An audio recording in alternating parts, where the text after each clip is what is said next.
Sí, exacto. Te toqué a discriminar. Exacto. Yo me sentía más cómodo en los pies que en el brazo. Ya, sí. Y además con máscara y todo, como que. No, Mira, entonces ya, me pidieron, o sea, me pidieron que tomara una foto y yo no la. oh,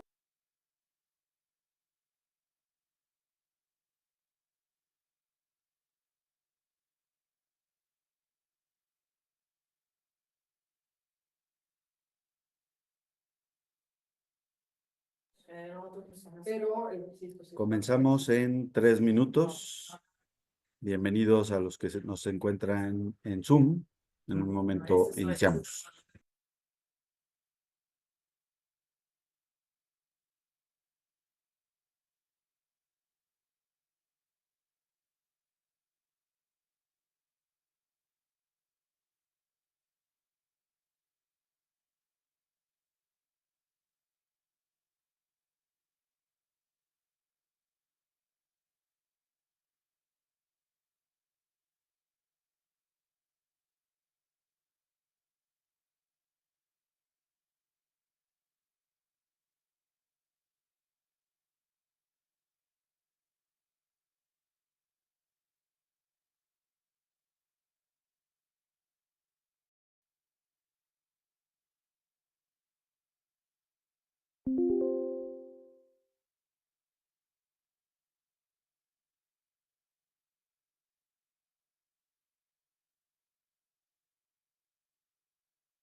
No te preocupes, ahorita lo.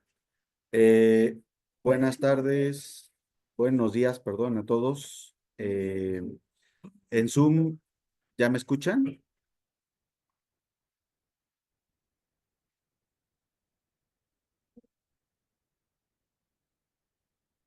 ¿En Zoom me escuchan? Yo sí, Juan. Perfecto. ¿Y me ven? También. Y la pantalla también se ve, o sea, la presentación también se ve proyectada. Perfecto. Muy Sí, bien. todo bien. Pues vamos entonces a iniciar. Por favor, Coco, ¿me puedes decir si ahí se ve bien a Miguel Ángel? Va a estar sentado. Sí, perfecto. Perfecto. Muy bien.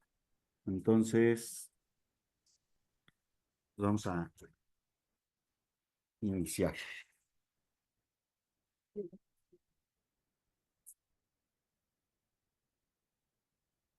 Buenos días a todos. Es un placer darles la bienvenida a esta sesión del Seminario Permanente de Investigación en Formación Integral, donde seguimos promoviendo la reflexión sobre la educación integral inspirada en valores del humanismo cristiano y centrados en la dignidad de la persona humana. Hoy nos acompaña un invitado especial, el maestro Miguel Ángel González Iturbe, quien nos hablará sobre la integración de la fe y la razón en el contexto cultural. En una época en donde vivimos, donde esta cultura ha intentado separar estos dos pilares del pensamiento humano, la exposición del maestro nos permitirá comprender cómo razón y fe no solo no se oponen, sino que se complementan y se fortalecen mutuamente. El maestro González Iturbe es doctorando en filosofía por UNAM, donde también obtuvo su maestría en filosofía. Cuenta con 2 licenciaturas en humanidades y en economía y ha complementado su formación en diversas universidades de México y en la Universidad Nacional de Córdoba, en Argentina. Lo que le ha permitido desarrollar una perspectiva filosófica amplia y multicultural. Actualmente se desempeña como profesor universitario, mentor y consultor privado en el ámbito filosófico, enfocando su investigación a la metafísica, a la nociología y a la ética, especialmente en la relación entre distintos saberes y su aplicación en el análisis de la dignidad de la persona desde los principios del tomismo. Dentro del grupo de investigación en formación integral, su labor es clave para enriquecer nuestro modelo formativo, integrando la filosofía en la educación integral y fortaleciendo la conexión entre la dirección académica de formación integral y la formación de los estudiantes. Estoy seguro que la exposición que nos hará el maestro Miguel Ángel será de un gran valor para todos nosotros. Pues sin más preámbulo, dejo a Miguel Ángel con nosotros.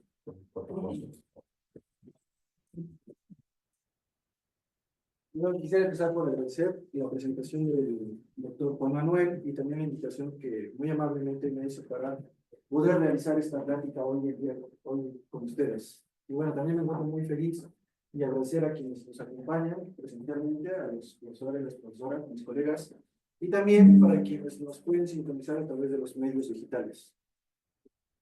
Bueno, antes de pasar al tema que expondré, me gustaría hacer un recuento de la sesión pasada, de algunas ideas que expusieron mis colegas la sesión pasada, porque como el seminario trata de ir uniendo ideas, de que vayan convergiendo y que vayamos colaborando con nuestras reflexiones. Entonces, bueno, sería bueno traerlas a colación nuevamente y a lo mejor en reflexiones posteriores, tratar de conectar esas ideas con lo que yo también expondré. Bien, si no recuerdo mal, en la sesión pasada, bueno, estuvieron 4 colegas exponiendo, el doctor Guillermo, no, el doctor Enrique, Ernesto, el doctor Guillermo también, Guillermo Calleja, el doctor Uriel Biel y la doctora Maite. Bien. Bueno, en esa ocasión ellos hablaron acerca de la ética y la identidad humana en la integración educativa.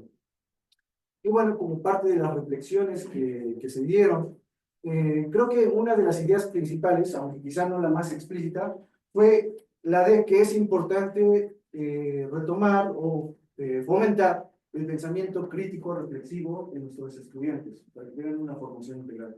Esa quizá creo que es, aunque digo, no estaba muy explicitada esa idea, pero creo que fue la idea en la que convirtieron varias inquietudes de los profesores.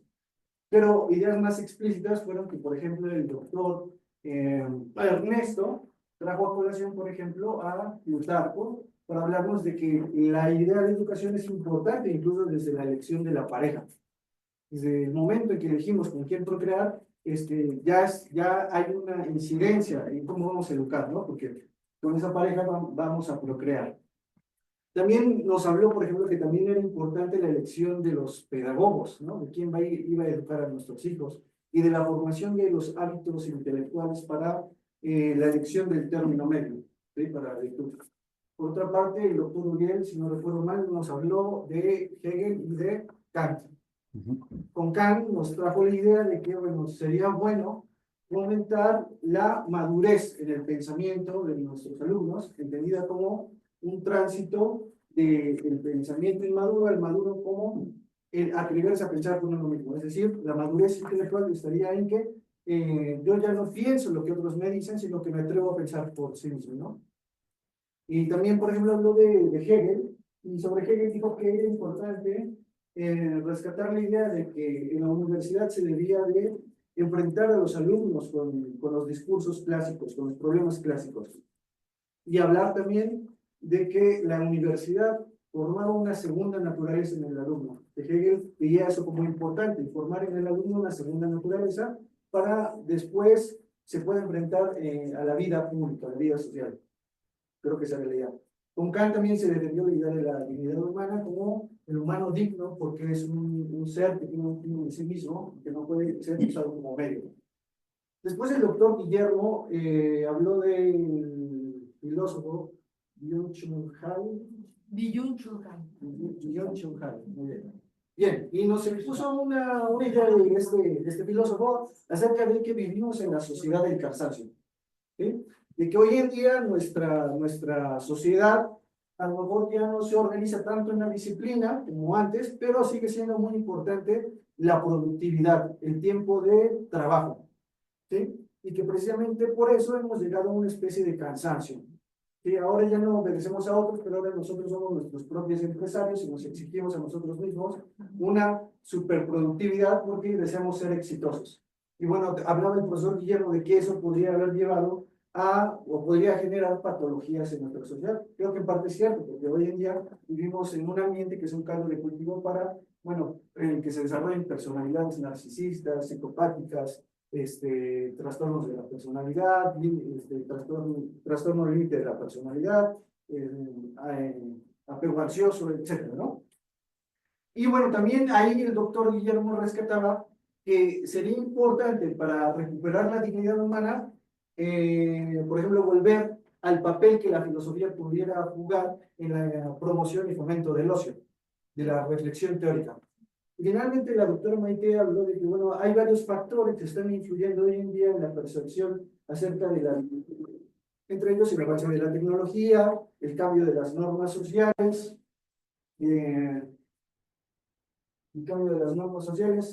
también el crecimiento de la conciencia acerca de los derechos, de la igualdad y de la tolerancia. Bien, a grandes rasgos creo que se ven las ideas. Bien. Bueno, ahora pasaré a mi tema, que será la integración de la razón y la fe en el contexto educativo. Mi tema me exige hablar de la razón, de la fe y de la educación. Temas muy complejos, tópicos muy abordados, que se ha escrito muchísimo sobre eso, ¿sí? Por lo cual yo solamente tocaré algunos aspectos muy generales, porque así me lo exigen los mismos temas y porque también tengo mis limitaciones intelectuales. Mis mismas limitaciones intelectuales me piden que no aborde con gran exhaustividad la cuestión, sino que tome puntos muy generales. Y también porque mi interés en la aportación que puedo hacer al grupo de investigación va más en la línea de la filosofía. Entonces trataré de dar algunas reflexiones de tipo filosófica. Dividiré la presentación en un preámbulo, en donde hablaré de que la educación actual promueve un pensamiento crítico, que me parece que no es realmente crítico, y una educación neutral, que realmente no es neutral, según mi modo de ver. Luego hablaré de la razón, lo distinguiré entre la razón como una facultad y como un acto, una operación de esta facultad, y luego hablaré de la fe también. En la razón también hablaré, bueno, un poco de la ciencia, de la filosofía, luego hablaré de la fe, y la distinguiré entre acto y hábito, y luego finalmente pasaré a hablar un poco de la educación. Y bueno, para llegar a algunas conclusiones, espero me dé tiempo. ¿De acuerdo? Bien. Bueno, entonces empezamos con el preámbulo, que es la educación desde la postura antidogmática, no es realmente crítica ni neutra. El pensamiento crítico se funda en dogmas. Bien, aquí quisiera empezar hablando de que considero que actualmente en el contexto de nuestra cultura hoy en día hay un dominio de una cierta mentalidad. Esta mentalidad podríamos llamarla una mentalidad moderna, en el sentido de una mentalidad que tiende a enfocarse en el hombre, ¿sí? En el hombre, y a partir de ahí tomarlo como el eje principal, como la cuestión más relevante, ¿sí? De una cosmovisión. Esta mentalidad ha llevado, por diversos factores, no nada más diversos factores, entre los que están la influencia del humanismo, que desatiende al hombre de Dios, el materialismo, el positivismo, el empirismo y el idealismo, que han convergido en nuestra cultura y la han enriquecido en cierta manera, pero también conectándole sus problemas teóricos. Y bueno, a partir de eso se ha dado un proceso de secularización, entendido como un proceso en el cual los valores, las instituciones se vinculan de la religión y de las categorías metafísicas y teológicas.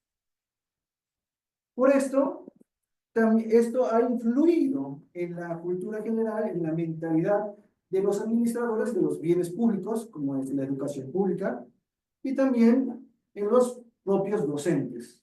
De modo tal que hoy se considera que la educación que se imparta desde las instituciones oficiales debe ser una educación antidogmática y que no esté sujeta a adoctrinamientos. ¿De acuerdo? Y se piensa que esto debe de ser así porque se quiere fomentar el pensamiento crítico. Y se considera que el pensamiento crítico, en la medida en que tiene un carácter cuestionador, precisamente debe ser antidogmático, ¿sí? Y estar opuesto a cualquier tipo de doctrina. ¿De acuerdo? Podemos darle así. Bien, aquí traigo unas citas. Ah, por cierto, quería preguntarle si alguien quiere ser mi lector de citas. ¿Quién sería? ¿Quién más es? Doctor, muchas gracias. Bien, aquí traigo unas citas, ¿sí? Que son recopiladas por un filósofo y teólogo protestante que se llama Greg Banksy, ¿no? Y bueno, quisiera leer estas citas especialmente como una ilustración acerca de esta mentalidad de la que estoy hablando. Doctora, ¿nos haría favor? Sí. Nada puede ser más antifilosófico que estar seguro y ser dogmático ante cualquier tema. Colton, que fue clérigo y escritor inglés del siglo XIX, dice: la duda es el vestíbulo que todos debemos pasar antes de entrar en el tiempo de la sabiduría. Oliver Wendell-Holmes: el haber dudado de nuestro principio es la marca del hombre civilizado. Alfred North. ¿Estás calificando? Detalle. Estoy valorando. En una discusión filosófica, la menor insinuación de una certeza dogmática como una declaración final es una exhibición de locura. Luego, Bertrand Russell: en todos los asuntos es algo sano de vez en cuando ponerle un signo de interrogación a las cosas que por mucho tiempo han dado por hecho. Y finalmente, Wilson Mizner dice: yo respeto la fe, pero la duda es lo que te da una educación. Muchísimas gracias, doctora. Bien, como verán, este tipo de citas ejemplifican ese tipo de mentalidad, ¿no? Es decir, que hay que poner en duda. La duda es lo importante. La postura que yo sostengo es que la duda debe estar ordenada siempre a la verdad. Pero en este tipo de mentalidad parece que la duda es lo principal, a lo que se deben ordenar las cosas. Bien. Yo mismo he sido formado en este modelo de educación. Casi toda mi vida, cuando realicé mis estudios, pues creo que de alguna manera mis profesores, aunque no me lo decían explícitamente, mantenían más o menos este tipo de mentalidad. Y no fui crítico hasta que después mis intereses y mis razonamientos me llevaron a pensar, a realizar ciertos juicios de que creo que este no es un modelo cierto, adecuado. Bien, siguiente pregunta. Bien, entonces yo me he llegado a formar en realidad los juicios siguientes, que en realidad no puede haber una educación que no sea un tipo de adoctrinamiento, porque adoctrinamiento es precisamente comunicar una doctrina, una enseñanza, ¿no? Y en la educación se pretende enseñar.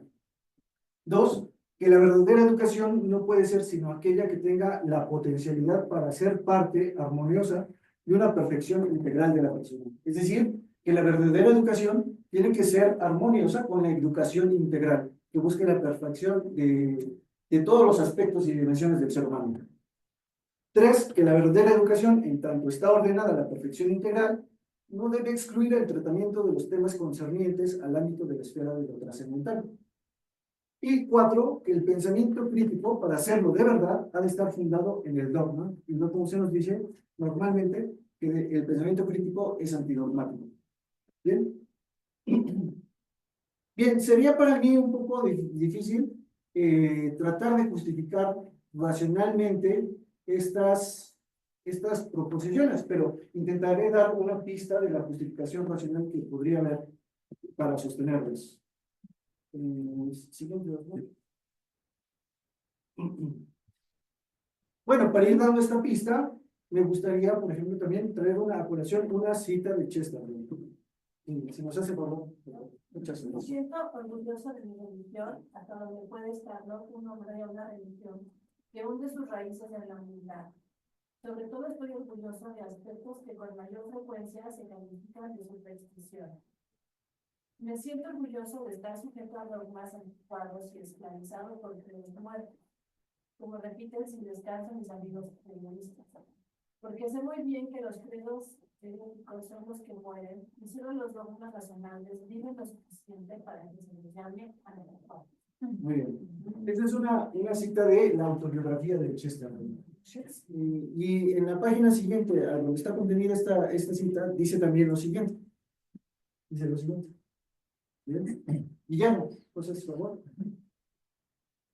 Dice, no me intimida que un joven diga que no puede someter su inteligencia al dogma, porque dudo que haya usado su inteligencia ni siquiera para definir qué es un dogma.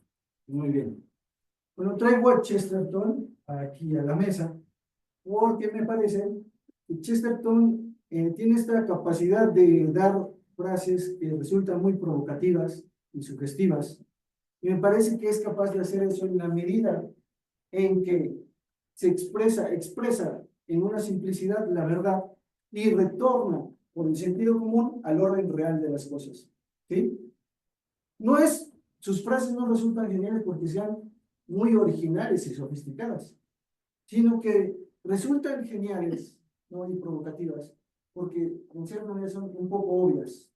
Pero cuando la cultura se ha desviado del sentido común, lo obvio parece provocativo. ¿Bien? Entonces, por aquí se ve más o menos que a lo mejor no es tan cierto eso de que el pensamiento crítico no tiene que tener dogmas, tiene que ser antidogmático. ¿Sí? Bueno, antes de pasar a eso. Bueno, entonces, trataré de dar más o menos algunas sugerencias de por qué me parece que el pensamiento crítico no debe de estar libre de dogmas, ¿no? Bueno, entonces les decía, esta educación es laica, que pretende partir de algo que podemos llamar el principio de neutralidad. El principio de neutralidad como que en la enseñanza partamos de un punto desde el cual no hagamos referencia a una esfera trascendente de tipo metafísica, religiosa, y no nos comprometamos con, valga la redundancia, con compromisos de tipo metafísico, teológico, etcétera. Más o menos esta es la postura que se mantiene en la educación. Debemos de ser neutrales. Pero lo que yo pienso es que esta postura en realidad oculta, o en realidad una postura que se dice neutra, que es más bien como una consigna política, ¿sí? Para promover un tipo de adoctrinamiento que en realidad no es neutro. Porque esta postura en realidad de ser neutro es más bien una postura basada en el escepticismo. Hay un cierto escepticismo que está subyacente en esta postura de que no debemos adquirir compromisos de tipo metafísico o teológico. ¿De acuerdo? Bien, nosotros nos podríamos preguntar, ¿se puede ser realmente, pensar críticamente sin dogmas? Bueno, si pensamos que el pensamiento crítico es el pensamiento examinativo, que analiza, que examina a fondo, que distingue, que discierne y que juzga, entonces parece difícil desde mi punto de vista que ese pensamiento pueda ser antidogmático. Por el contrario, creo que necesita dogmas. Por ejemplo, ¿podrá acaso el pensamiento ser crítico sin un tipo de criterios, sin un tipo de principios que se tomen como verdades a partir de las cuales se razone y se juzgue que algo es cierto, no es cierto, que es bueno, que no es bueno? Yo creo que no. ¿Sí? Uno acaso podría decir, bueno, pero esos principios podrían ser no dogmas, sino principios evidentes para la razón, los primeros principios de la razón. Bien, que se diga esto, pero si acaso se dice, entonces ya se está aceptando una acepción de dogma, a saber, la de una proposición que se sienta como innegable. ¿De acuerdo? Los primeros principios son principios, el razonamiento parte de ellos, pero son dogmas en tanto que son verdades innegables. ¿De acuerdo? Bueno, pero podremos ver, ¿acaso este razonamiento no se acepte? Bueno, me gustaría dar a lo mejor otro tipo de razonamiento.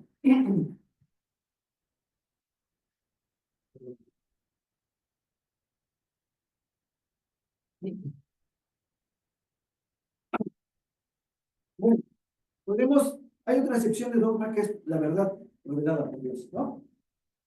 Si Dios ha revelado una verdad, nosotros nos podríamos preguntar, ¿y por qué prescindir de la verdad que Dios ha revelado? Que Dios la ha revelado, ¿no? Nos quedan dos opciones. O hacemos una crítica, usamos un pensamiento crítico que prescinda de las verdades reveladas por Dios en caso de que las haya revelado, o que las ignore. ¿Bien? Si tomas esas verdades reveladas, entonces será un pensamiento fundado en un dogma, en el sentido de una verdad revelada por Dios. En caso de que se diga, no, no vamos a tomar esos dogmas, ¿sí? Entonces también estamos en una postura que se funda en un cierto dogma, ¿sí? Pero en otra acepción, a saber, la de una proposición que se sienta como innegable, pero que es falsa, ¿sí? ¿Por qué? Porque el que opta por eso, opta por la opción de un paradigma bajo el cual es cierto que o Dios no ha revelado ninguna verdad, o que la revelación de Dios es incognoscible.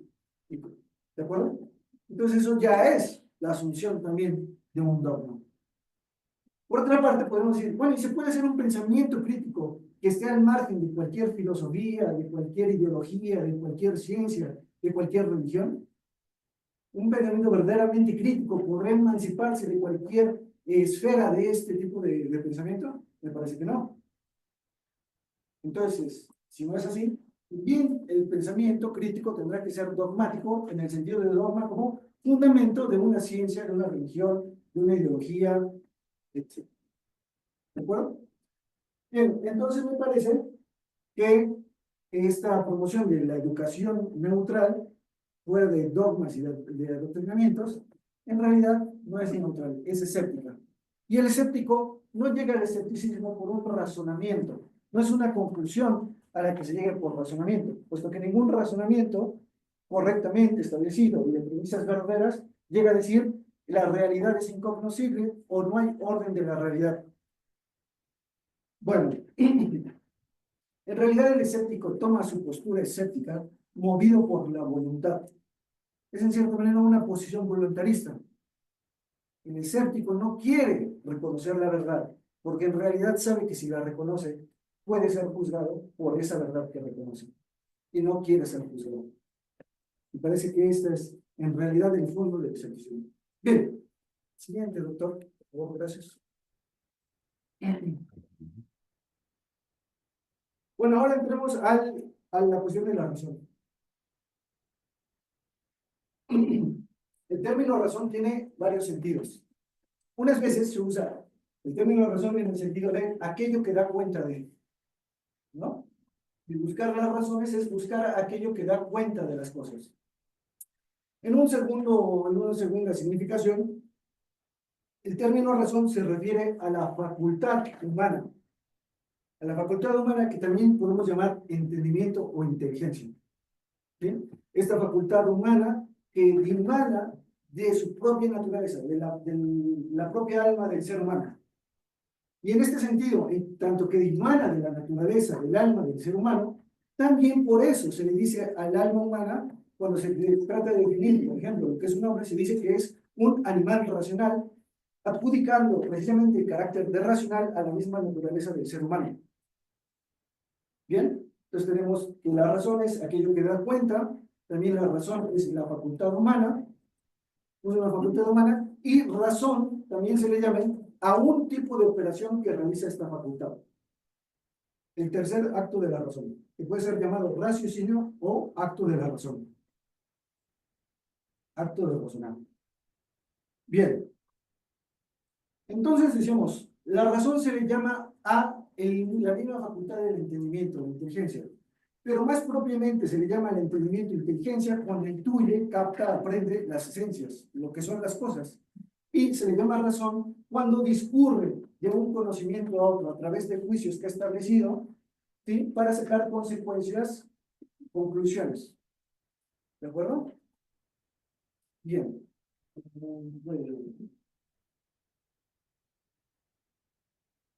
Bueno, más o menos esto lo que tienes que hacer aquí, ¿no? Tenemos el entendimiento, que cuando realiza una función intuitiva se llama inteligencia, cuando realiza una función discursiva se llama razón. ¿Sí? ¿Y qué hace la razón? Pues razonar. Y mediante el razonamiento, ¿qué hace? Bueno, puede realizar varias funciones. Unas veces se razona para descubrir un conocimiento.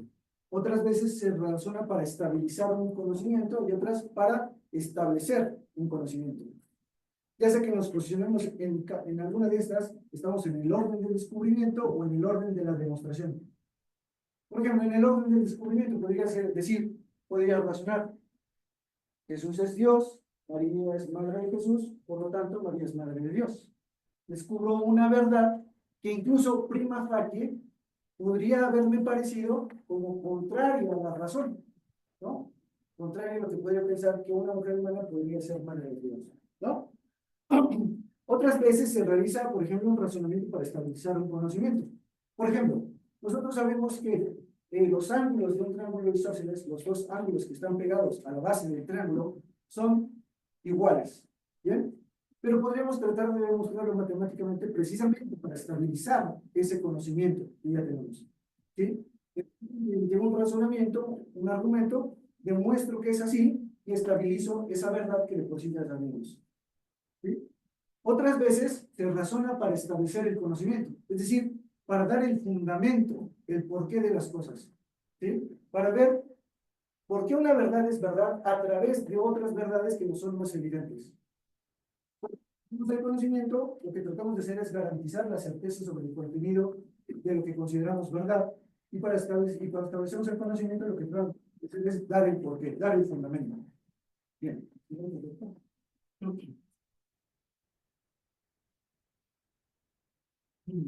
Bueno, voy a saltar esta parte porque no me vaya a ganar el tiempo. Bien.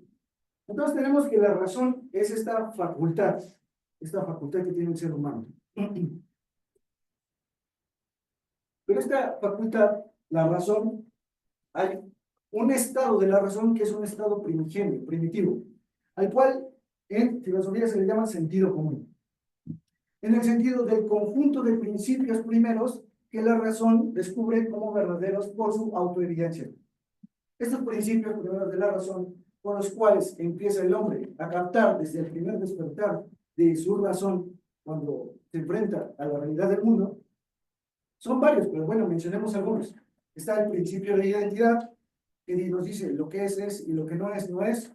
Está el principio de razón suficiente, que nos dice todo lo que es tiene una razón de ser. Está el principio de causalidad, que nos dice todo lo que es, pero no tiene su razón de ser en sí mismo, lo tiene en otro, y este otro es su causa.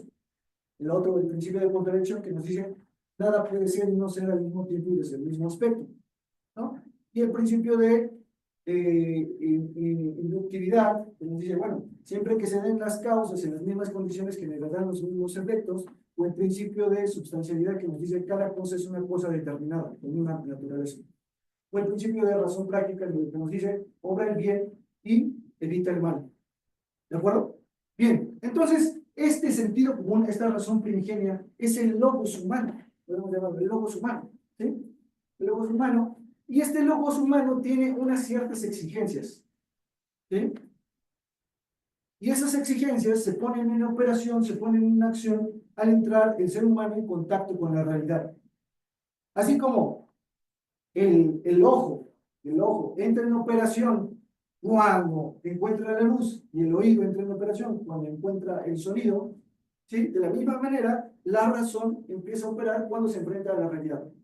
Y por el principio de razón suficiente, el ser humano se enfrenta a la realidad y se da cuenta que existe algo, existen cosas. Pero se da cuenta que estas cosas o bien son limitadas y aparte vienen en el tiempo, ¿sí?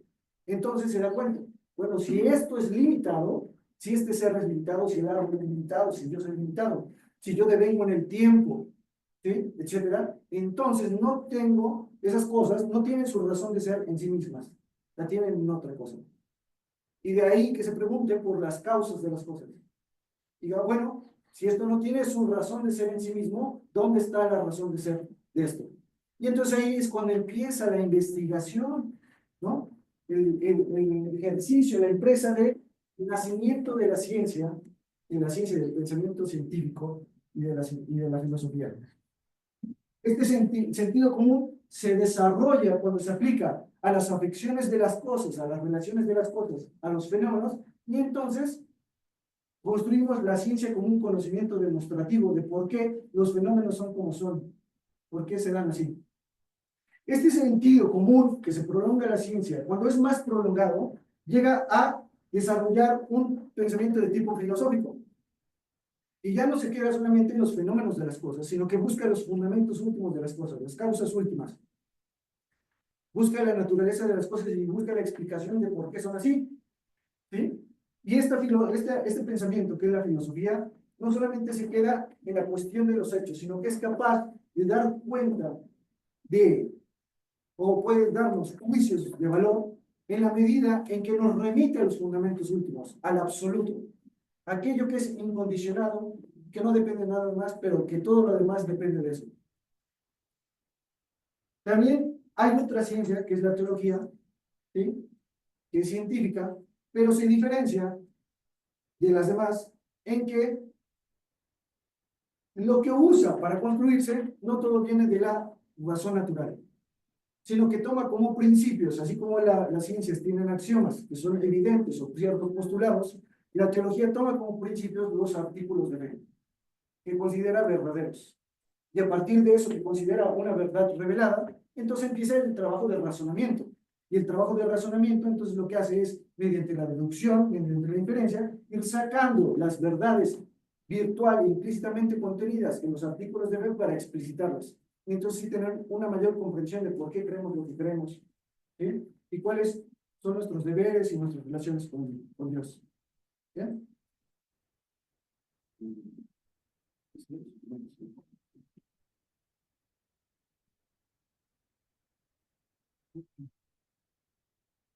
Bueno, ahora hablaré de la fe. Bien. Entonces, la fe puede ser considerado un acto o un hábito. Bien. Primero hablaré de la fe como un acto. Y diremos cuáles son sus características. Bien. La fe como acto. ¿Qué es la fe? Bueno, la fe es un término que es multimodal, tiene muchos significados también. ¿Sí? Hay que hacer muchas distinciones, es muy difícil, ¿eh? ¿Sí? Pero bueno, más o menos, te deben de dar una idea porque, bueno, no todo esto yo lo entiendo, ¿no? Algunas cositas. Entonces, bueno, podemos definir la fe como acto, como el asentimiento que da el entendimiento a una verdad revelada por Dios, imperado por la voluntad, movida por la gracia de Dios que revela. ¿Sí? Más o menos, ¿qué es la definición de Santo Tomás? Más o menos, no son menos de nuevo es el asentimiento que da la inteligencia o el entendimiento a una verdad revelada por Dios, imperada por la voluntad, movida por la gracia de Dios que revela. ¿Bien? Entonces, bueno, aquí vemos ciertas condiciones que debe haber en el acto de fe. Primero, debe haber un sujeto que es el sujeto que tiene fe. Este sujeto tiene que tener una inteligencia y una voluntad, ¿no? Ahí ya vemos, desde aquí ya vemos, por ejemplo, que la religión no es una cuestión que esté en contra de la razón, ¿sí? Porque el que tiene religión no es el perro, ni es el gato, ni es el elefante. El que tiene religión es el hombre, precisamente de naturaleza racional. Entonces aquí tenemos que el sujeto tiene que tener inteligencia y voluntad. Luego este sujeto realiza el acto de fe. El acto de fe, ¿qué es? Bueno, eso es un asentimiento. Y también es un juicio de tipo intelectual y es libre. ¿Por qué? Porque no está determinado por el objeto. ¿Sí? El asentimiento no se da por una exigencia de que la facultad intelectiva se determine por el objeto de su fe. ¿Bien? Es un juicio. ¿Por qué es un juicio? Por ejemplo, Roger Bernard dice, bueno, la fórmula de la fe no es creo en X, por ejemplo, ¿no? Creo que Jesús es Dios. Esa no es la fórmula de la fe. La fórmula del acto de fe es Jesús es Dios. ¿Bien? Como una afirmación, ¿no? Y entonces nosotros podríamos decir, ¿por qué si es un asentimiento? Entonces, ¿por qué no dices que es el juicio? ¿No? Si es un juicio, ¿por qué no dices que la fe también es el juicio mismo? Porque vean, Así como cuando decimos una verdad, nuestro espíritu se dice a sí mismo que es veraz, diciendo esa verdad. De la misma manera, cuando asiento algo que considero verdad, también lo afirmo como una verdad. No puedo no afirmarlo como una verdad.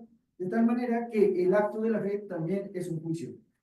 Bien, este acto de la fe es un acto simple, no es discursivo, es simple, pero es doble.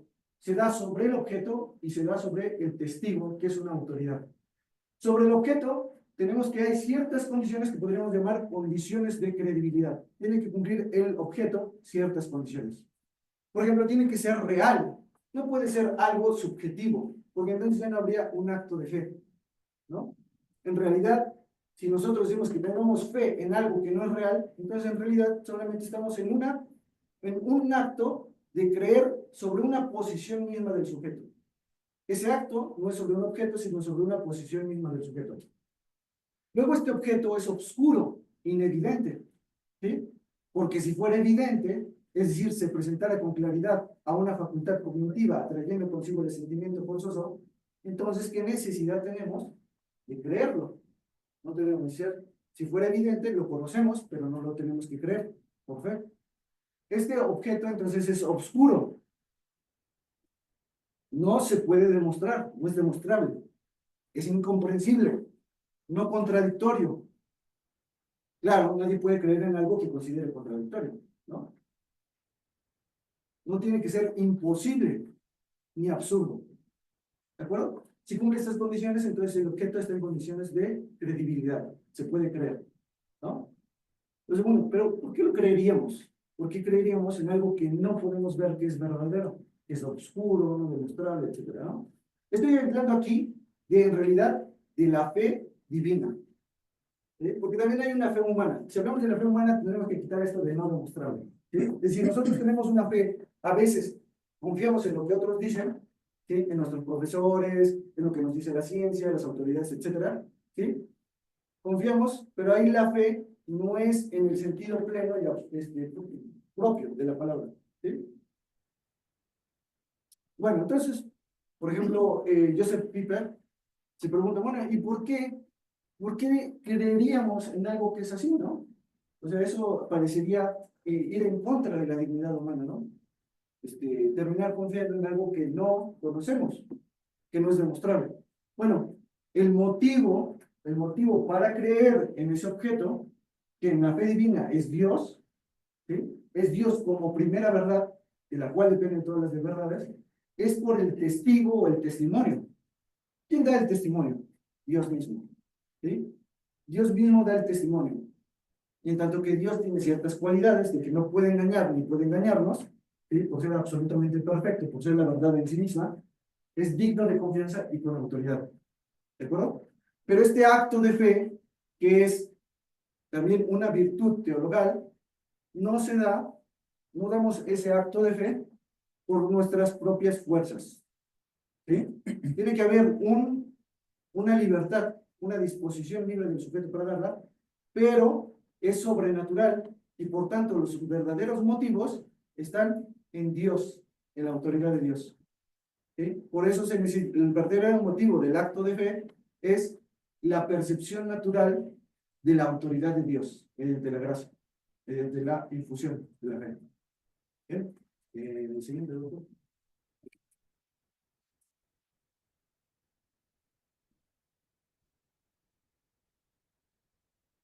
Entonces, bueno, ¿cuál es el objeto al que se dirige la fe? Bueno, se dirige a la revelación divina, ¿no?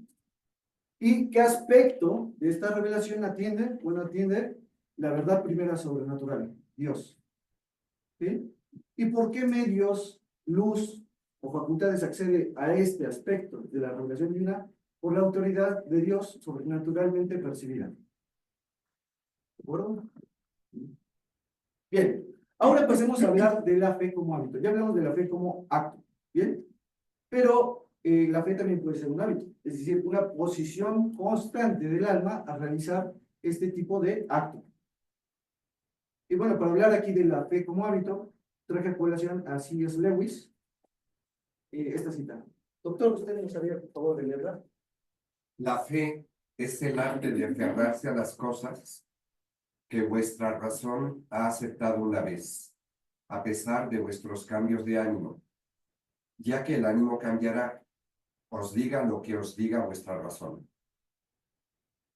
Esta rebelión de vuestros estados de ánimo contra vuestro auténtico yo ocurrirá de todas maneras. Precisamente por eso, la fe es una virtud tan necesaria. A menos que les enseñéis a vuestros estados de ánimo a ponerse en su lugar, nunca podréis ser cristianos cabales, ni siquiera ateos cabales, sino criaturas que oscilan de un lado a otro y cuyas creencias realmente dependen del tiempo o del estado de vuestra digestión. Muchas gracias, doctor. Bien, entonces, esto podría servirnos para entender la fe como virtud. Si es Lewis, en su libro El mero cristianismo, aborda en 2 capítulos la cuestión de la fe. Y entonces dice, bueno, antes de convertirme en cristiano, yo no sabía por qué los cristianos tenían a la fe como una virtud, puesto que yo no le veo ningún mérito moral a creer o no creer ciertas cosas, ¿no? Dice, pero ¿por qué tiene, por qué es una virtud? Y dice, bueno, yo pensaba que una vez que la razón daba el asentimiento a una cosa como verdadera, pues automáticamente siempre le iba a considerar verdad, a menos que razones en contra se le presentaran. Dice, pero me di cuenta que no es así. Me di cuenta que no siempre es así. A veces podemos con la razón dar el asentimiento porque vemos razones, motivos razonables para creer en algo, pero cuando las circunstancias se nos presentan adversas, ¿sí? Y afectan nuestra emocionalidad, y por la imaginación empezamos a imaginar circunstancias en las cuales nuestra fe ya no es real, ¿sí? Entonces dice, entonces no es cierto que siempre la razón asiente a lo que yo había sentido. Entonces hay que ser constantes, ¿sí? Y pone un ejemplo, ¿no? Por ejemplo, dice, por ejemplo, un chico puede que sepa que una chica es normalmente mentirosa, ¿no? Que normalmente dice mentiras. Dice, y lo sabe su razón y sabe que no, ya no es digna de credibilidad. Dice, pero ¿qué pasa si la chica es muy guapa y se acerca con él y se empieza a sentir nervioso y eso, ¿no? Dice, empieza a conversar, dice, bueno, sus emociones lo van a traicionar y va a terminar hablando, ¿no? Lo que sabía que no debía decir. Por ejemplo, pone otro ejemplo de, bueno, uno puede estar nadando, ¿no? Uno puede saber por la razón que no necesariamente cuando estemos en una alberca nos vamos a ahogar, que somos perfectamente capaces de flotar, ¿sí? Y lo podemos saber hasta por leyes físicas. Y bueno, pero una vez que ya estamos ahí, ¿sí? La emoción se apodera de nosotros y empezamos a dejar de creer, ¿sí? Si nos desesperamos, que realmente podemos flotar. Entonces, la fe también puede ser una virtud en el sentido de una disposición constante a dar el asentimiento, mantenerlo. Gracias. Aquí.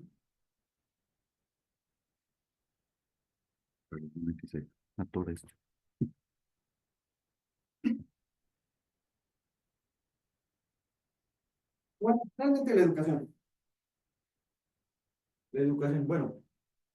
La educación, algunos dicen que viene del verbo latín, educare, no sé si lo estoy pronunciando bien, educare, y otros que viene de educere. ¿No? Entonces, educare, conducir, guiar, y educere, extraer, ¿no? Bueno, se puede usar las dos raíces etimológicas que se piensa que tienen, ¿sí? En el sentido de que la educación es una actividad del ser humano que trata de conducir a otro ser humano, ¿no? Que trata de conducirlo y también extraer de él el conocimiento, ¿no?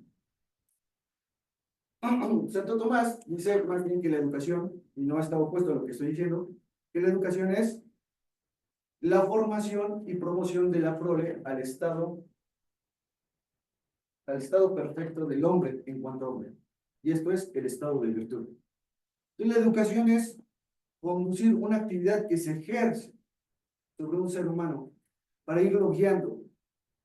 Debe haber una cierta autoridad también en la educación, puesto que sin autoridad, por ejemplo, el profesor, ¿quién educa? Bueno, los padres, los profesores, la iglesia, ¿sí?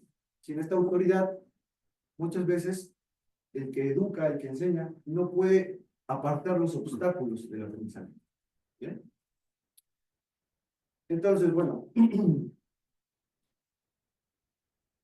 eso más o menos es la educación. Cuando Santo Tomás nos dice que llevar al hombre a un estatus de virtud, nos habla de un hombre a que se realice, ¿no? No solamente en el ámbito intelectual, en el ámbito de la adquisición de conocimientos, sino también en el ámbito de la conducción moral, de las buenas acciones.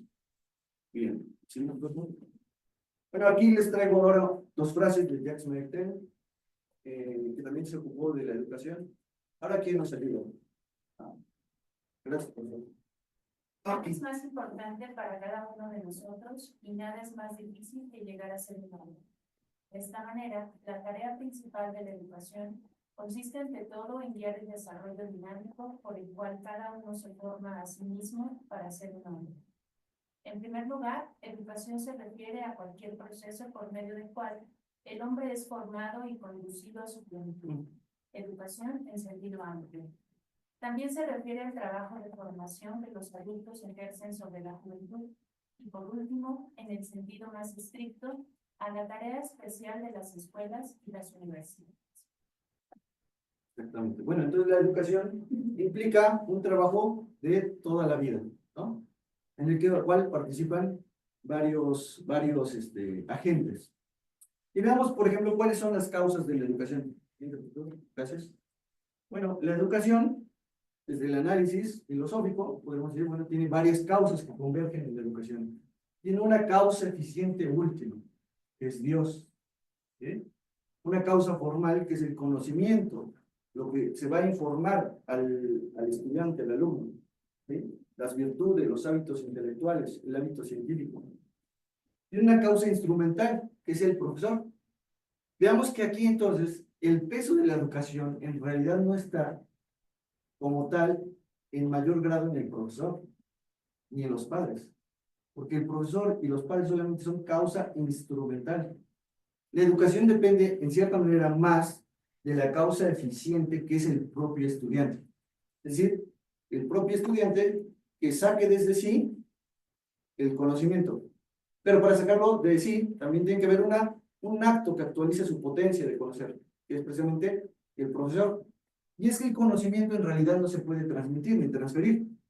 Bueno, yo creo, ¿no? Porque, bueno, a veces he oído que se habla de transferencia de conocimiento, como si fuéramos computadores. Pues el conocimiento no se puede transferir, ¿sí? Porque el conocimiento, ¿qué es? Es un acto del espíritu.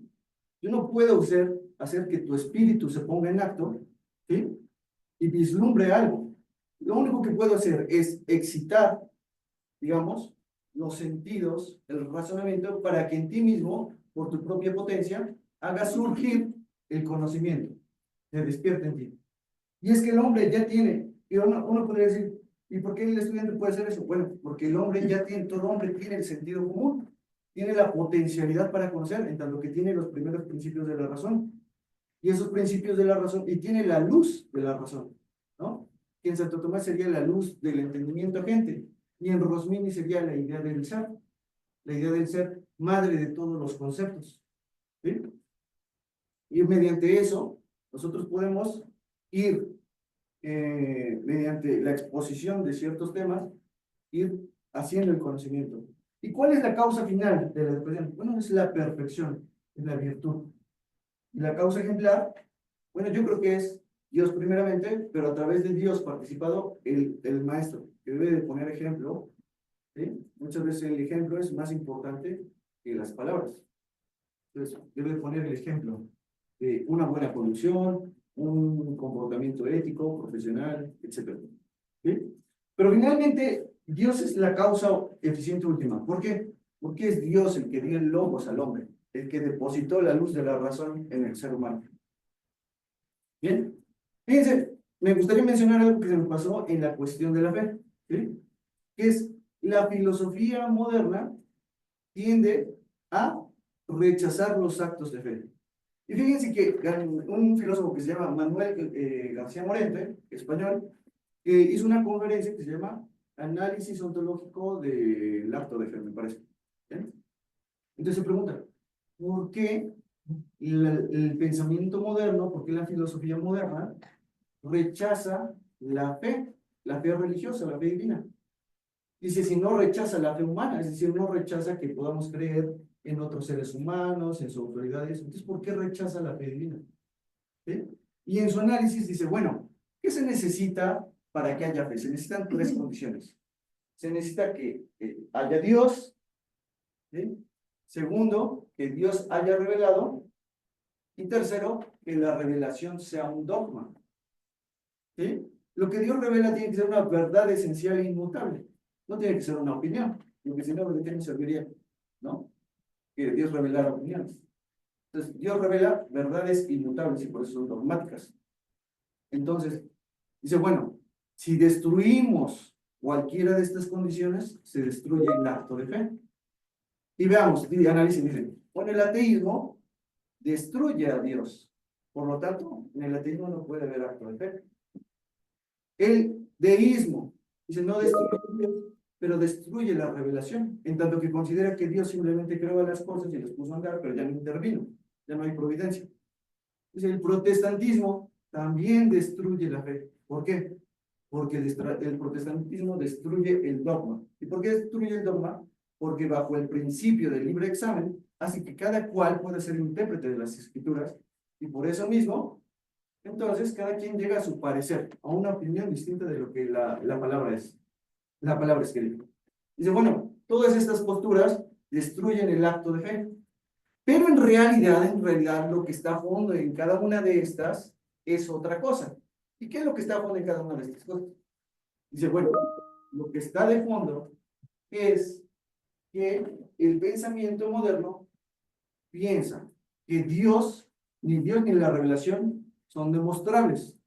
Y piensa que no son demostrables porque reduce la realidad, el ser, a lo que puede ser pensado. ¿Sí? Identifica la realidad total con la realidad pensable. Y ellos piensan que, bueno, como no se puede pensar, entonces finalmente se da como un paso, ¿no? Si no se puede pensar, entonces no existe. ¿Sí? No se puede pensar esto, no se puede mostrar, por lo tanto no existe. Claro, a lo mejor ellos no lo exponen tan así. ¿Sí? Pero si nos damos cuenta en el principio de inmanencia que subyace a todo el idealismo, es muy parecido, porque el principio de inmanencia nos dice, no podemos pensar, no hay nada que puede ser pensado más allá del pensamiento. ¿Sí? Algo más allá del pensamiento es impensable, ¿no?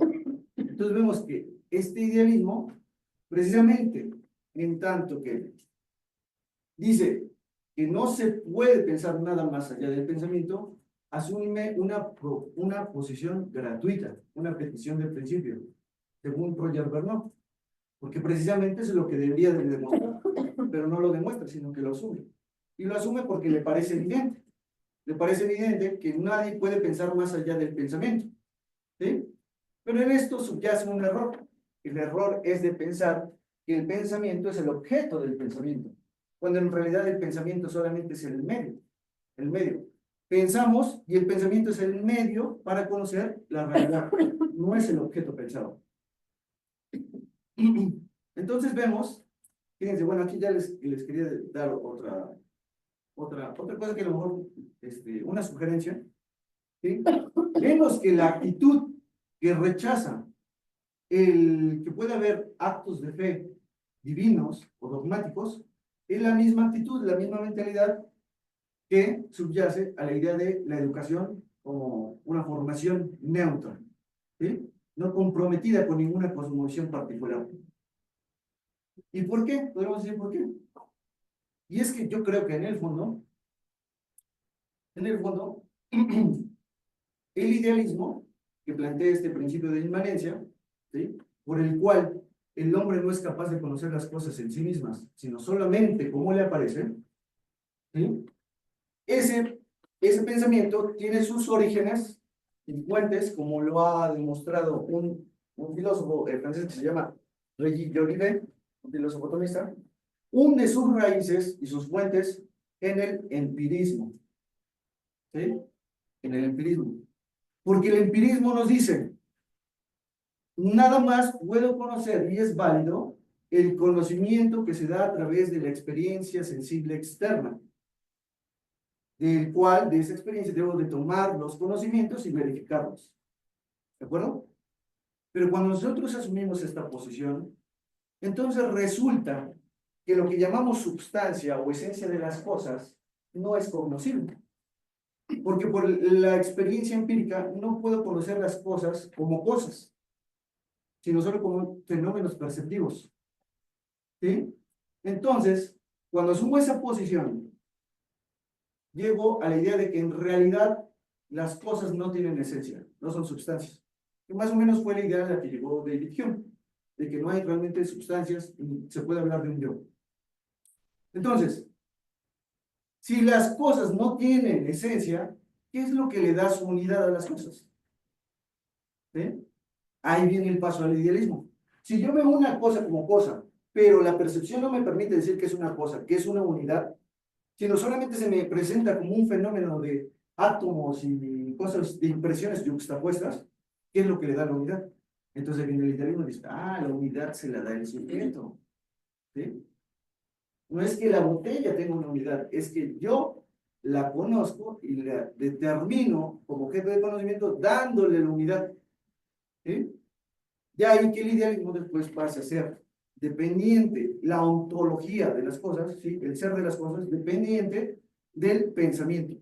No nos dice que las cosas no existen, solamente nos dice que no existen en sí, que en realidad dependen del acto de existencia de uno mismo. Pero si nos ponemos a analizar el empirismo, ya dijimos, bueno, el idealismo hunde sus raíces en el empirismo, pero si analizamos el empirismo, podemos decir, pero es que el empirismo no es sino un dogmatismo, el dogmatismo es la posición que dice que sí se puede alcanzar la verdad, pero un dogmatismo ya diluido, afectado por el escepticismo. ¿Sí?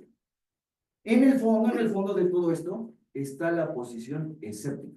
Bueno, yo lo pienso, ¿no? De que quizá me estoy equivocando, pero bueno, para eso también hay que discutir. En el fondo de todo esto está la posición escéptica, que alimenta el empirismo, afecta en un grado y termina afectando al idealismo, en tanto que tiene sus fuentes en el empirismo. Y el positivismo, pues no es sino una versión del empirismo, ¿sí?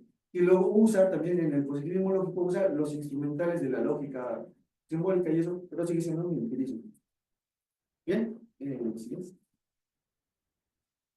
Entonces tenemos que en la educación trata de el hombre, educar al hombre. ¿De acuerdo? Entonces, la educación, en tanto que trata de educar al hombre, tiene que estar en vistas, en arreglo, en orden, a qué es el hombre, al fin del hombre. ¿Cuál es la finalidad del hombre? ¿Sí? Y nosotros no podemos educar si no conocemos cuál es la naturaleza del hombre. ¿Sí? ¿Qué es el hombre? ¿Sí? Entonces ahí tendremos que usar nuestras antropologías fundamentales, eso, ¿no? ¿Qué es el hombre? Porque solamente cuando sepa qué es el hombre, entonces podré saber cuál es su fin.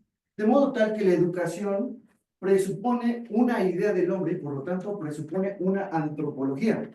Y lo que sucede es que actualmente las antropologías que están en boga, precisamente son antropologías que desvinculan el pensamiento filosófico, metafísico, ¿sí? Y teológico, y se quedan solamente con el aspecto material positivista. ¿Bien? Pero está bien, fíjense, esta visión, esta idea, concepto del hombre, tiene que estar dentro de una cosmovisión, dentro de una cosmovisión. ¿Sí? ¿Bien? Entonces, bueno, aquí yo les quería hablar ya finalmente sobre cosmovisiones, ¿no? No hay tantas cosmovisiones, ¿sí? No hay tantas tradiciones metafísicas. En realidad parece que solamente existen dos, ¿sí? Dos. ¿Por qué?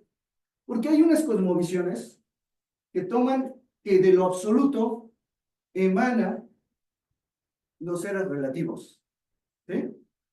Que a partir de un absoluto, de un uno, bueno, se sigue el entendimiento, el alma, la materia, etcétera, y que todo se va emanando por necesidad, ¿sí? Existen otros pensamientos para los cuales los seres relativos limitados, ¿sí? O más bien, para los cuales lo absoluto, lo divino, lo terminan reduciendo a lo relativo. Terminan atribuyendo a Dios características y atributos que no le corresponden, sino que le corresponden a los seres finitos y limitados. Hay otras visiones que hacen al revés. A los seres relativos les terminan atribuyendo cosas de Dios. Y ahí es cuando surge ¿cómo le llamaban? Que dicen que los católicos somos, idólatras, ¿no? Entonces, bueno, termina surgiendo la idolatría, ¿no? Porque se le dota al partido político, al Estado, al dinero, al éxito, a la riqueza, a la popularidad, a la fama, ¿sí? De ser el absoluto, ¿sí? Ser eso que es capaz de colmar las necesidades humanas. Bien. Pero verán, todas estas visiones, de alguna manera, terminan confluyendo en esto, ¿sí? Que el fundamento del conjunto de la experiencia está dentro de la misma experiencia, ¿sí? El fundamento del conjunto de la experiencia está dentro de la misma experiencia.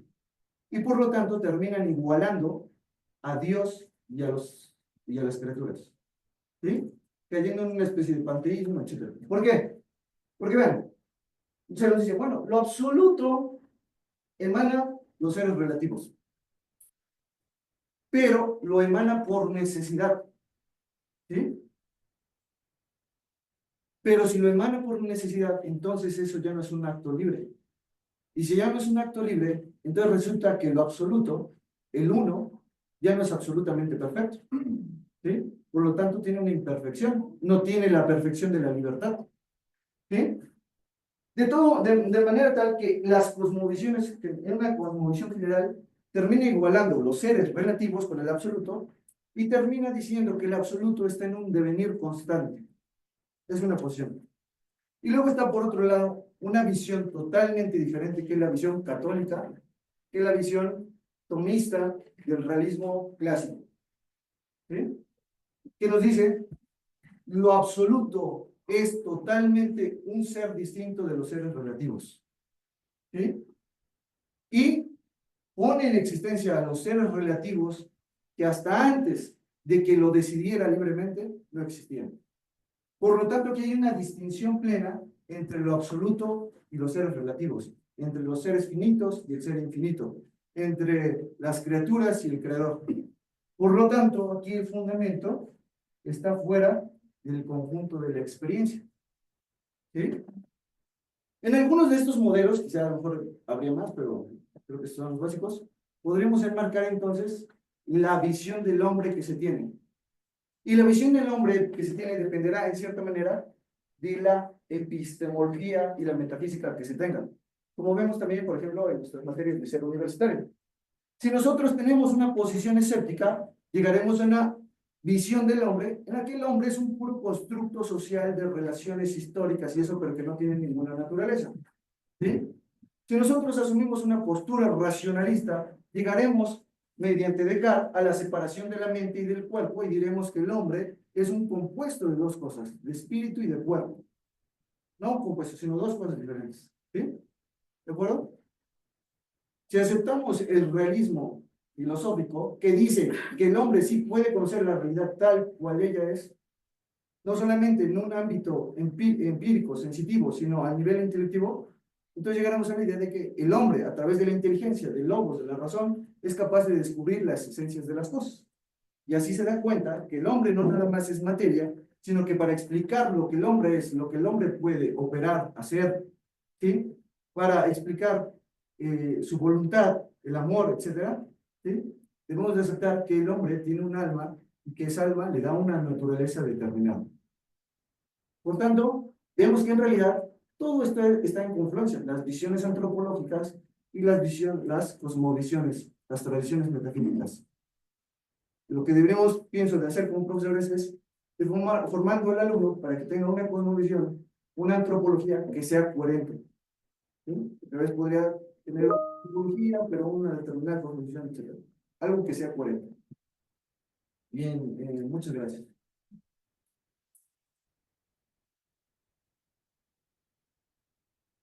Muchas gracias, Miguel Ángel. Pues abrimos espacio para preguntas, comentarios, si hay alguna aportación. Igual en Zoom, si alguien está.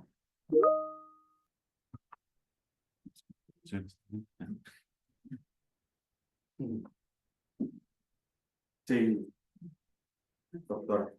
Bueno, gracias por también de las ideas de estos tres amigos no que van entrelazados. Yo quisiera compartir más bien y conocer su punto de vista y el de mis compañeros que estamos aquí reunidos respecto al tema de la apologética en la universidad, ¿no? Esto invita a este diálogo. Yo hace varios años vi un debate súper interesante en la Universidad de Oxford.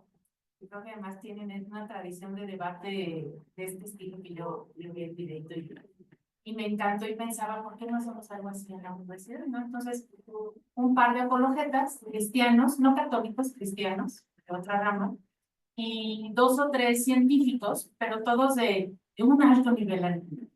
Estaban defendiendo pues cada uno su postura sobre la existencia de Dios, sobre la ciencia y lo que podemos probar, etcétera, existe, Dios se queda más en el plano subjetivo, etcétera, etcétera. Y una sala repleta de jóvenes, además todos ponían atención, es decir, estaban inmersos en un debate en el que se sentían cómodos.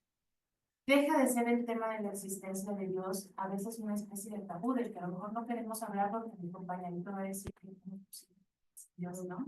Es decir, donde me siento cómodo con las ideas de los otros, que eso también construye la comunidad. Termina el debate y la tradición es que hay 2 puertas, ¿no? En los 2 lados del salón. Y los alumnos salen por la puerta que representa al equipo ganador, por decirlo de alguna manera. Y es fabuloso, ¿no? Entonces, ¿cómo podríamos incorporar algo así en la universidad para hacer que sea ese espacio donde me siento libre de decir que soy creyente y no criticado, ¿no? Y también los compañeros, las personas, los alumnos que son ateos, que puedan también sentir con esa libertad de escuchar otra postura, pero es un debate tal, como tal, que invita al diálogo, ¿no? Porque creo que es importante, no solo para los estudiantes, para todos los que formamos parte de la comunidad universitaria, ¿no? Además de tener esa verdad revelada, poder sustentarla desde la acción. Entonces, es lo que yo quería compartir y conocer. No, bueno, a mí me parecía muy bueno ese ejercicio que lo realizáramos en la universidad. Quizá el doctor Juan Manuel lo pueda coordinar y promover, es una buena propuesta. Siempre es importante, por ejemplo, hacer esos ejercicios en dialéctica también, ¿no? Para ir formando también los alumnos en el diálogo, en las discusiones, en la identificación de falacias o de argumentos bien construidos. ¿Sí? Sería muy interesante. Pues hay que promoverlo. A ver, Maru. A ver, en Inglaterra, y cuando recibimos exalumnos del colegio alemán, hay una fuerte preocupación por la alimentación. Pero yo no veo a mis alumnos preocupados por la alimentación. Tú esas mis certezas, qué padre, estoy feliz con ellas y vamos, ¿no? Sí creo que nos urge, ahorita comentaba yo con Coco en medio de la relación, tener más talleres de pensamiento crítico, pero ojo, también de diálogo. Cuando digo talleres, es no cursos, no filosofía sobre el pensamiento crítico que podemos tener 500 libros, ¿no? Y de hecho algunos de aquí hemos escrito sobre el pensamiento crítico, sino de verdad volver a despertar en los alumnos no basta que te sientes cómodo con tus certezas. Y la segunda es, yo creo que nos urgiría, y más a nosotros, los que estamos aquí, ser expertos en diálogo. No sabemos dialogar. Estamos muy cómodos con nuestras propias certezas y se las damos a los demás. Y ahorita hay una cultura de polarización. Quien se atreva a dudar de mi certeza, te cancelo. Y ya me traicionaste, y ya no quiero volver a saber nada, ¿no? Por si sirve, y aprovecho, no era para hacer comercial, pero próximamente yo organizo, un encuentro que se llama Círculo Newman, en el cual damos un texto, y el texto que elegí ahora salió en el debate, en el periódico El Debate, por ahí del 22-24 de diciembre, que se llama No por pensar más se piensa mejor. Y entonces dice, ¿cómo se piensa mejor? No basta conocer en vez de 20 ríos 200. Perdón, el doctorado no quita el doctorado, con todo respeto, todo lo que cuesta el doctorado, ¿no? sino solo crece el pensamiento cuando se rompe, cuando nos atrevemos a elegir al otro y tratamos de entender desde dónde nos está diciendo lo que nos dice, antes que trincherarme en la seguridad de mi certeza, lo cual no implica caer en un relativismo, ¿verdad? Pero así como carta Santa Claus, yo diría cómo sería bonito que este grupo, además de esta sana integración de fe y razón, que me encanta, creciéramos en diálogo y en pensamiento crítico. Creo que en general es, te doy lo mío y si te sirve muy bien y si no, que pena a tu casa. O sea, si me sigues muy bien y si no, que Y fíjate que en el marco de esta experiencia que les comparto, porque me parece más formidable, fue que los chavos se levantaban, porque después del debate había preguntas, por supuesto. Pero hay unas preguntas genuinas, son realmente auténticas, por eso me atrevo a decir que se sentían en este ambiente de confianza donde yo puedo manifestar mi punto de vista y preguntar. Pero entonces es esa apertura del diálogo donde no me quedo ya y me digas lo que me digas, yo de aquí no me muevo, sino esa curiosidad auténtica de decir, bueno, a ver, mi duda es esta, a ver, dime, ¿no? ¿Cuál es tu argumento para ver si yo cambio de opinión o cómo lo incorporo? ¿Sabes? Que eso es lo que hace el diálogo y la presentación. Me pareció. creo que hay mucho miedo a equivocarnos, Sí, y mucho y hacer miedo al juzgados, conflicto. O sea, aquí es, Claro. ¿quién va a venir en el examen? ¿Quién? O sea, a nivel licenciatura, no a nivel Sí. posgrado, ¿verdad? A ver, no me voy a meter en broncas, ¿qué me vas a preguntar? Te doy eso y la llevamos en paz. O dos, a ser juzgado más por mis padres que por el profe. Me preocupa más la cancelación a veces de los Sí, padres qué oso, que van a decir. que del profe. Algo no hemos transmitido bien de la manera de educar, que en vez de caminemos juntos, y si se equivoca es parte del proceso y cargamos unos con otros, que lo importante es, yo sí sé, yo gano un debate, sí. Sí, me parece muy importante eso de fomentar el diálogo, el respeto, siempre con la búsqueda de la verdad, ¿no? Parecería bien que hiciéramos esos ejercicios, ¿no? Pueden ser a lo mejor unos talleres, o entre nosotros mismos ir practicando, y después ampliar. Para la misma. Pues entonces los invito al círculo mismo, Quizás lo tengo. Muy entendido entre 12 y 16 alumnos, los dos semestres, porque doy clase de ética en inglés. Entonces no se pueden meter tantos y son, la mayoría son de global management. Pero sí siento que como llegas a un tope, si quieres realmente tener diálogo en el salón y que todos tengan el tiempo de expresarse y tener presentaciones, etcétera, como que no sé cómo lo haría con 30 o 40 o 50 alumnos, que ya sería imposible, ¿no? Como darles, porque también hay mucho que se forma esto entre, yo me quedé pensando en eso de causa eficiente como alumno, pero causa instrumental como profesor. Y para que el alumno forme su conocimiento necesita poder hablar cara a cara con alguien o confrontarse con alguien. Y no simplemente con un texto o un video, etcétera. Entonces, y también con el profesor. ¿Cuántos alumnos tienen el lujo de poder expresarse y el profesor mismo personalmente tenga el tiempo y espacio para contestarles y hacerles pensar, ¿no? Y luego los demás están observando cómo va todo, están aprendiendo del mismo diálogo entre el profesor y alumno. Entonces, y es algo que siempre me ha ayudado a mí. Yo fui estudiante de doctorado en Estados Unidos y algo que quejé del programa era que siempre nos hacen hacer presentaciones y contestarnos unos a otros los alumnos, pero yo quería escuchar a los profesores entre sí y también entre con los alumnos porque son los expertos, ¿no? Pero sí, me quedé pensando en esto y también de que, pues sí, hay un límite también como profesor. A veces quiero que todos entiendan y todos escuchan y todos se despierten, pero es que el alumno llega como es, ¿no? Y es aceptar también que algunos van a pensar más que otros están en otro rollo y no les interesa la materia, pero siempre habrá los que llegan con curiosidad y también hacer por supuesto todo lo que yo puedo como profesor, despertar esta curiosidad, pero también aceptar, pues, también hay un límite, ¿no? Y cada uno llegue como es y va a salir esto, como es, si es causa eficiente, pues depende del uno de aprender. Sí, sí, depende mucho del alumno. De la disposición que tenga, de la curiosidad. Sí, todos diferentes.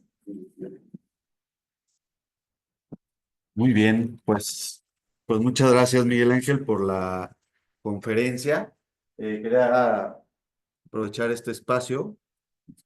Déjenme que me para comentarles que seguimos en esta dinámica de los seminarios, del seminario permanente con una serie de sesiones. Esta ha sido nuestra tercera sesión. Si recuerdan, empezamos con la presentación del padre César, donde nos presentó la contextualización de este modelo de formación integral Anáhuac y del cual pues derivaron los siguientes temas que tenemos programados. Ya Miguel Ángel nos habló de esta primer ejercicio que hicimos bueno, eso fue en diciembre, fortalecer el diálogo sobre ética y dignidad humana, en la formación integral, hoy con este tema de la integración de la fe y la razón en el contexto educativo, y pues extenderles la invitación al siguiente módulo, que va a ser la siguiente sesión, que será el 26 de febrero, es también miércoles, ahorita nos quedaron justo en estas fechas, los miércoles, solamente, si me lo recuerdo, la de junio va a quedar en un lunes, pero todas las conferencias pues estarán grabando, los paneles, las mesas redondas. En esta ocasión va a ser una mesa redonda sobre desarrollo personal y profesional, maduración integral del estudiante. Estarán la maestra Lisette Latisnier, el maestro Sergio Sánchez Iturbide y la doctora Elizabeth Jasso, que serán las personas que estarán en esta mesa. Y pues extenderle la más cordial invitación. En principio es en el auditorio de Pastoral. En esa ocasión se va a invitar también a grupos de alumnos. Entonces va a ser también otra dinámica, ¿no? Con estos grupos. La idea es, vamos a estar el grupo de investigación en la parte de adelante del auditorio y vamos a reservar una parte de atrás para los alumnos. Entonces, les invitamos a que nos acompañen en este ejercicio y simplemente recordar nuestros objetivos, ¿no? Como grupo. No me voy a detener mucho, me centraré en el objetivo general, que es promover, ¿no? Ya se cortó ahí la presentación, pero es promover la investigación en el modelo de formación integral inspirado en valores del humanismo cristiano, centrado en la persona como criatura de Dios con dignidad propia, unidad de espíritu y cuerpo, llamada al amor y a la trascendencia. Este modelo pues busca investigar cómo formar la excelencia desde la exigencia, desarrollar técnica con visión ética, promover una ciencia que inspira la sabiduría y enaltecer la belleza a través del arte y la cultura. Todo esto es el modelo de formación integral de Anáhuac.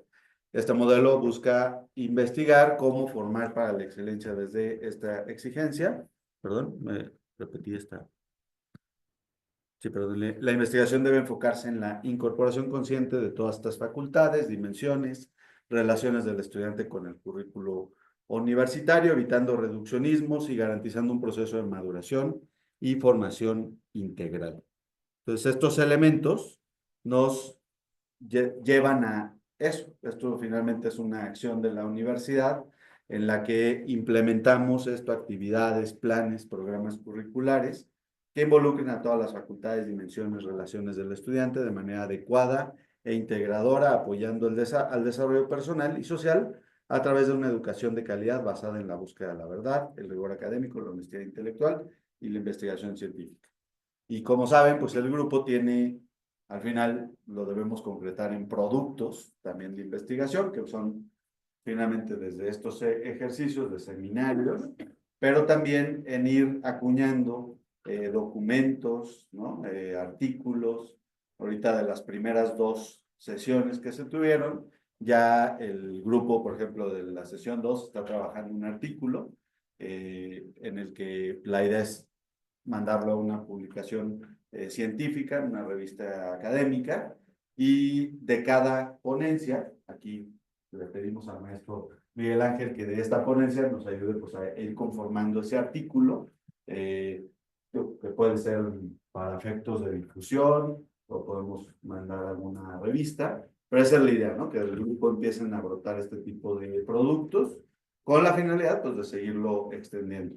En Zoom igual nos acompañaron personas de Querétaro, seguimos extendiendo la invitación a la red Anáhuac para que se vayan incorporando personas interesadas en formar parte de este grupo, y también extender después la invitación a que cada uno de los miembros del grupo pues puedan presentar sus ponencias que abonen a este modelo de formación integral, ¿no? Entonces, pues también hacerles esta cordial invitación, y pues sin más, agradecer nuevamente a Miguel Ángel y a todos los asistentes. Muy bien. Perfecto. También vamos a estar entregando, ya me entregaron unas, son las constancias de formar parte del grupo de investigación. No tengo todas, entonces les voy a entregar ahorita los que ya me dieron las constancias para, digo, de pertenencia al grupo, ¿no? Y después te entenderé también la de ponencia. Sí, adelante. Sí, gracias. Sí, buenísimo. Perfecto. Gracias. Bye, bye. Para los de Zoom, muchas gracias por su asistencia. Gracias. Y quedamos a sus órdenes. Muchas gracias. Hasta luego. Bye, bye. Hasta luego.